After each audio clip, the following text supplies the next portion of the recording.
안녕하세요. 원성도 TV를 찾아주셔서 감사합니다.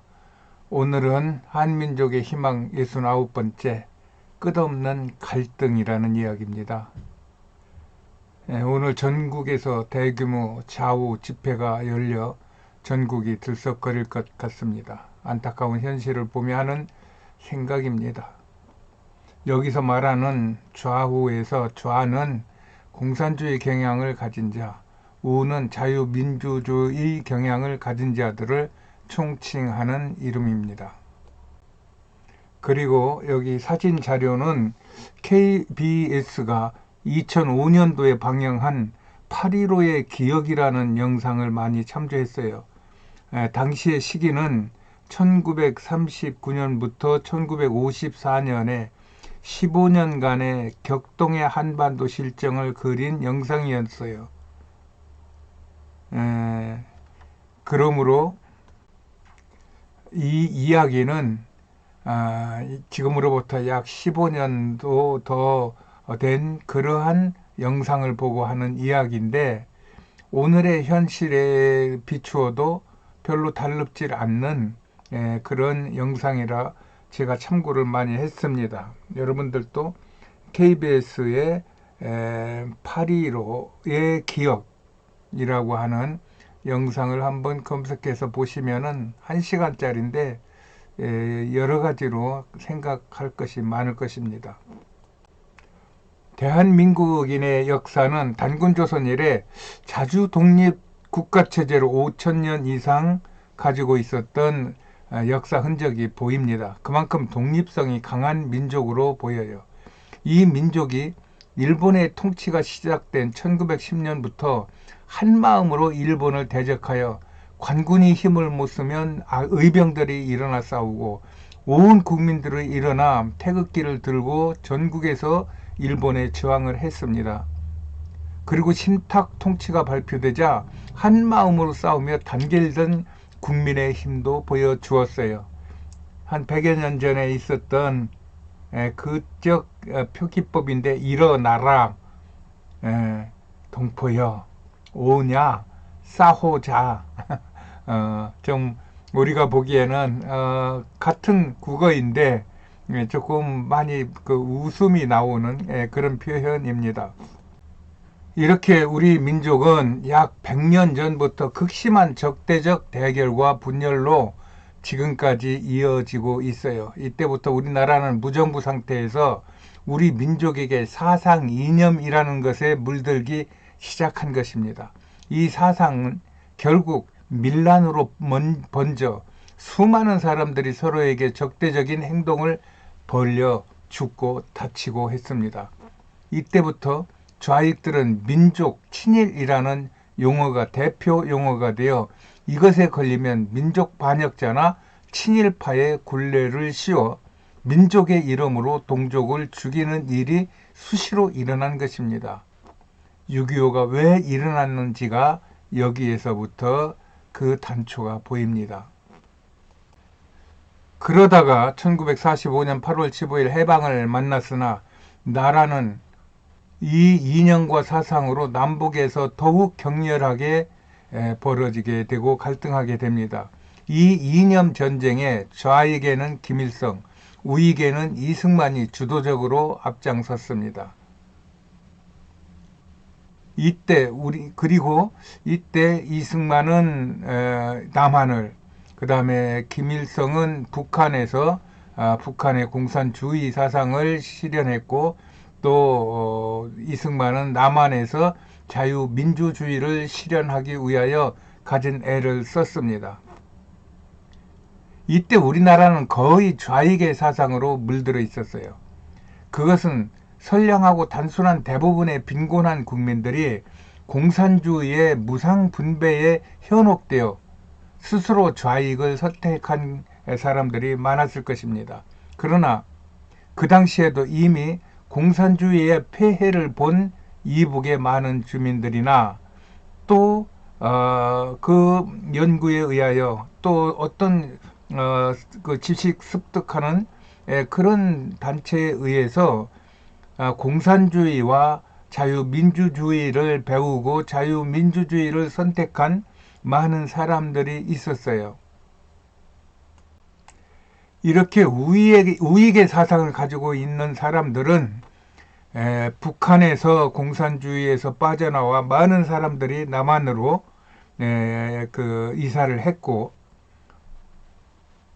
또 국민들은 공산주의의 폐해를 알고 목숨 걸고 반대를 한 것입니다. 이때부터 본격적인 내전 상태에 빠져 전국이 주은 전쟁 상태에 빠졌던 것입니다. 그 대표적인 예가 1947년부터 시작되어 1948년 4월 3일에 일어난 제주 4.3 폭동입니다. 이것은 이승만 주도하에 남한 지역인 제주도에서 북한 공산주의 사상자들이 먼저 폭동을 일으켜 경찰서 등을 파괴하고 사람을 죽이자 이승만 정부가 군대를 파견하여 이들을 소탕한 작전입니다. 이러자 북한의 좌익 게릴라들은 낮에는 한라산 깊숙이 숨어 있다가 밤에 나와 군인들보다 주민들을 학살하고 또 민가를 불태우는 일이 많았고, 이런 일들은 1954년까지 이어진 것입니다. 이를 직접 목격한 한 여인의 애절한 고백이 듣는 심금을 울립니다.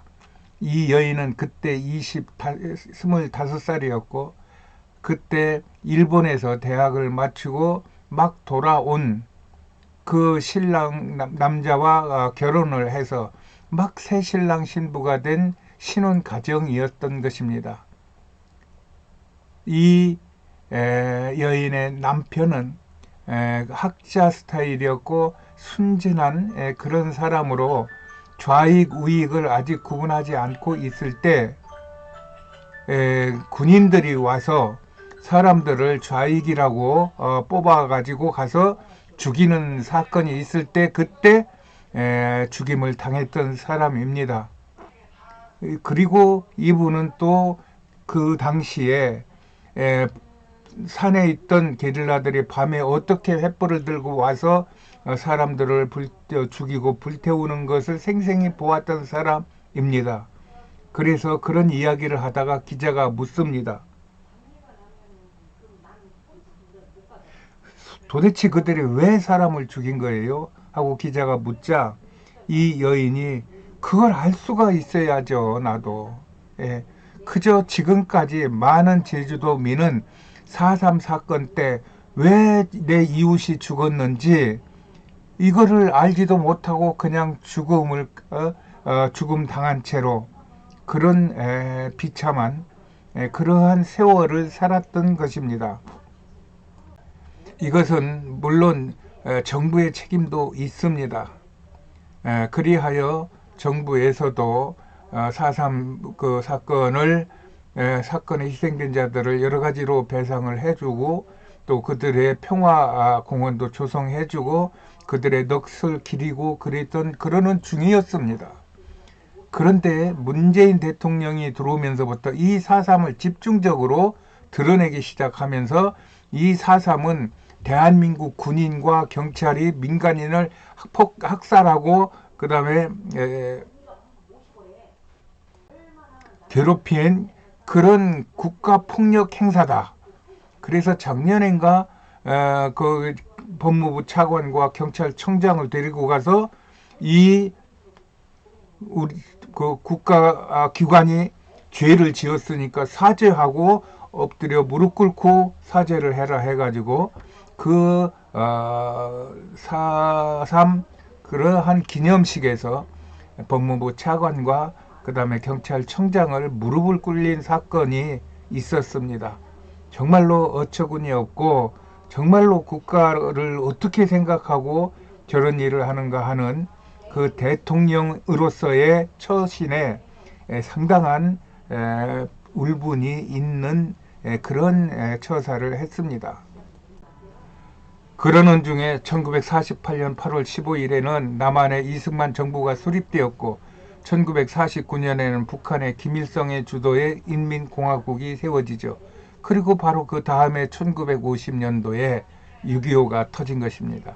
이 내전으로 인하여 세계의 군인들이 한반도 남북으로 몰려들어왔고, 이 내전으로 남한은 약 80만 명이 전사했고 유엔군 전사자도 15만 명이 넘는 것으로 되어 있어요. 이북의 공산주의 합계는 이보다 더 클 것으로 보고 있습니다. 남한 지역에서의 전투가 많았기 때문에 남한은 거의 초토화되었고, 이를 돕기 위하여 들어온 외국인들의 눈에 비친 이 황량하고 황폐한 이 땅을 전혀 회생 불가한 땅이라고, 그러므로 이 지구상에서 사라질 것 같다는 그런 안타까움을 가지고 돌아간 그러한 기억을 이야기하고 있는 그런 기사들이 가끔 만날 수 있습니다. 이렇게 하여 세워진 대한민국입니다. 그런데 이 대한민국 안에는 여전히 100년 전의 갈등을 풀지 못하고 있습니다. 이것을 보는 마음이 무거운 것입니다. 어찌 이리 좋은 나라를 만들어 놓은 국민들이 서로 갈라져 생명을 던져 자기 주장만 세우는 것인가? 과연 이 두 어르신들의 주장은 저들만의 주장인가? 지금의 대한민국의 현상이 아닌가? 여기서 두 어르신이라는 말씀은 그 일제시대 때부터 한편은 이 좌익에 서 있고 한편은 우익에서 운동하던 두 분들이, 지금은 이제 80이, 그때는 80이 넘었고 지금 살아계시면 100세쯤 되었을 텐데, 그때 둘이 만나서 부닥치는 이야기입니다.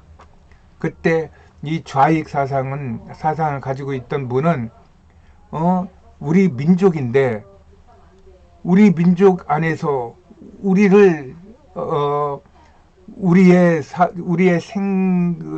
생각과 우리의 주장을 받아줘야지 왜 자꾸 우리를 공격하느냐, 이런 얘기고, 이 우익에 있는 사람은 우리 민족인 것은 맞지만 그러나 나를 죽이려고 하면 그것은 민족 이전에 나의 적이다. 근데 지금 좌익 세력들은 이 대한민국을 망치려고 하지 않느냐. 그러니까 이분이 물었습니다. 그러면 당신은 민족보다도 대한민국이 우선이냐? 당신은 어느 민족이냐? 이렇게 물어봤더니 이 우익 계신 분이 나는 대한민국 국민이다. 이렇게 서로 좁혀지지 않는 그러한 경론을 펴는 장면이 나옵니다. 이 장면이 작금의 현상과 거의 같다는 얘기입니다. 정말로 아무것도 아닌 것 같은데 그것에 목숨을 거는 사람들의 그 행태가 정말로 어떻게 이해를 해야 될지 하는 것입니다. 이 나라의 이념이 하나로 통일되게 할 때까지는 이 두 진영은 그들의 대립에서 한순간은 패할지라도 결코 수그러지지 않을 것 같습니다. 이런 것을 보며 인간은 행동에 앞서 자신의 정신이 먼저 행동하는 것을 볼 수 있어요. 이 두 정신이 하나로 통일될 묘책은 없을까요? 우리가 젊었을 때 많이 쓰던 격언이 있었습니다. 그것은 정신일도 하사불성이라는 그 격언이었습니다. 즉 정신이 하나로 모이면 못할 일이 없다는 것입니다.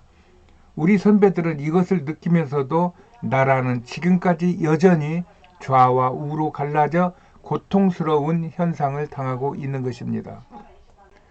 저는 사람들하고 만나면은 이야기가 나올 필요가 있을 경우에는 우익임을 고백하고 그리스도인임을 고백합니다. 그러나 이 두 노인의 주장에서처럼 너는 조선민족이 아니냐와 나는 나를 죽이려는 적은 민족을 불문하고 용서하지 않겠다는 대한민국 국민이라는 이 주장을 어떻게 감수해야 할까 하는 고민을 하고 있는 것입니다. 결국 우리나라는 하나님의 각별한 주목을 받는 나라와 민족임이 분명합니다. 하나님의 주권적인 개입 없이는 우리나라의 역사가 일이 될 수 없습니다. 하나님의 방식으로 가는 편이 이길 것입니다. 나는 하나님께서는 보수 우파의 정치를 세워줄 나라를 세워주실 것으로 믿습니다. 우리 민족이 나쁜 말이 아닙니다. 그러나 그 민족의 이름으로 민족을 적대하고 죽이면 적이 받습니다. 이 두 어른들의 대화를 보며 저는 대한 사람 대한으로 길이 보전하세 라는 그러한 우리 애국가의 그 가사를 되살리면서 말씀을 마칠까 합니다. 오늘은 여기에서 마치겠습니다. 안녕히 계세요.